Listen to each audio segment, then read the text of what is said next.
नमस्कार साथियों, सफल आईएएस में आपका हार्दिक स्वागत है। रोज की तरह आज एक नए विषय को लेकर आपके सामने हाजिर हैं।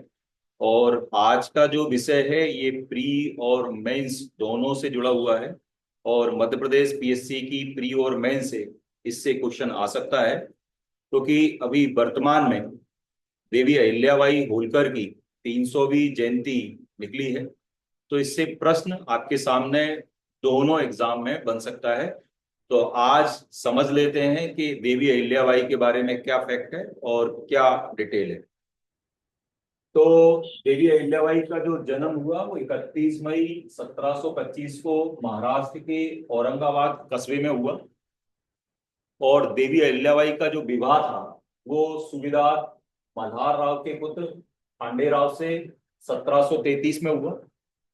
और जब आप सोचिए, जब इनका विवाह हुआ उस समय अहिल्याबाई की जो उम्र थी मात्र 8 वर्ष थी। क्योंकि आपको पता होगा कि पुराने समय पे बाल विवाह वाली स्थिति थी, यानी छोटी उम्र में ही क्या होती थी, शादी हो जाया करती थी। अगर हम आगे बढ़े और इनके जीवन से जुड़ा हुआ घटनाक्रम देखें तो 1745 में पुत्र मालेराव का जन्म हुआ। 3 वर्ष के बाद पुत्री, मतलब देवी अहिल्याबाई की पुत्री पैदा हुई 3 वर्ष के बाद, और उसका नाम मुक्ताबाई रखा गया।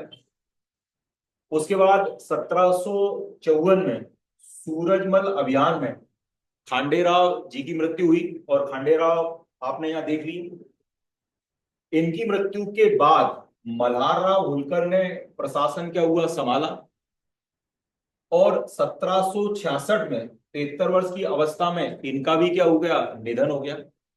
और जब इनका निधन हुआ उसके बाद अहिल्याबाई के बेटे मालेराव को मालवा का क्या बना दिया गया, सूबेदार बना दिया गया।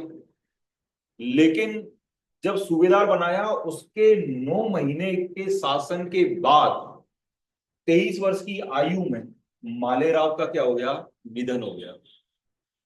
तो आप समझिए एक महिला के ऊपर क्या स्थिति रही होगी, क्या मनोदशा रही होगी कि कुछ समय पहले पति की मृत्यु हुई और उसके बाद पुत्र की भी मृत्यु हो गई।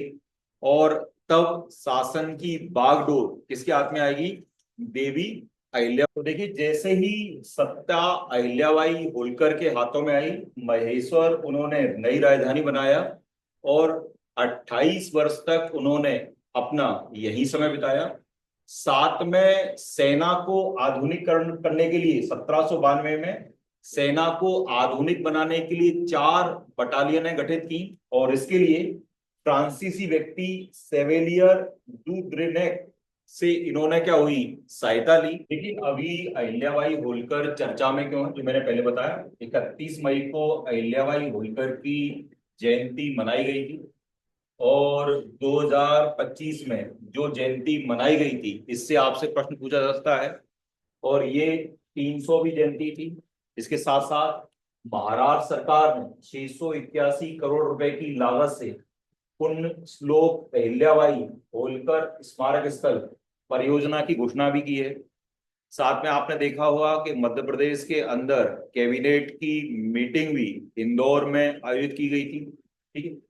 इसके अलावा अगर इनके कार्य देख लें, क्योंकि धार्मिक महिला थी और इनके द्वारा बहुत सारे मध्य प्रदेश के अंदर धार्मिक काम किए गए। इसके अलावा अगर हम बाहर के भी देखें तो 1780 में काशी विश्वनाथ मंदिर का जीर्णोद्धार कराया गया। दशाश्वमेध घाट का विकास किया गया इनके द्वारा। मराठी कवि मोरोपंत, ठीक है, और साहिर अनंत गांधी, संस्कृत विद्वान कुशाली जैसे लोगों का इनके द्वारा स्वागत भी किया गया था। तो अगर ओवरऑल अहिल्याबाई को देखें, एक धार्मिक महिला थी, भगवान शिव की पूजा में उनकी अटूट आस्था थी। बहुत सारे हॉस्पिटल, बहुत सारे सराय, बहुत सारे पानी के स्थल या आश्रय स्थल उनके द्वारा निर्मित किए गए। और उनका जो इतिहास है वह स्वर्णिम अक्षरों में लिखा गया।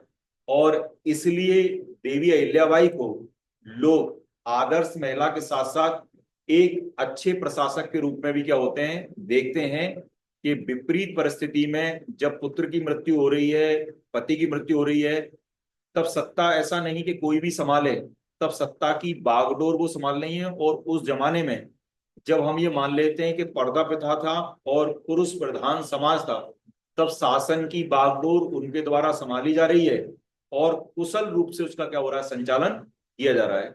तो ऐसी ही किसी नई जानकारी को लेकर आपसे मुलाकात होगी। तब तक के लिए धन्यवाद।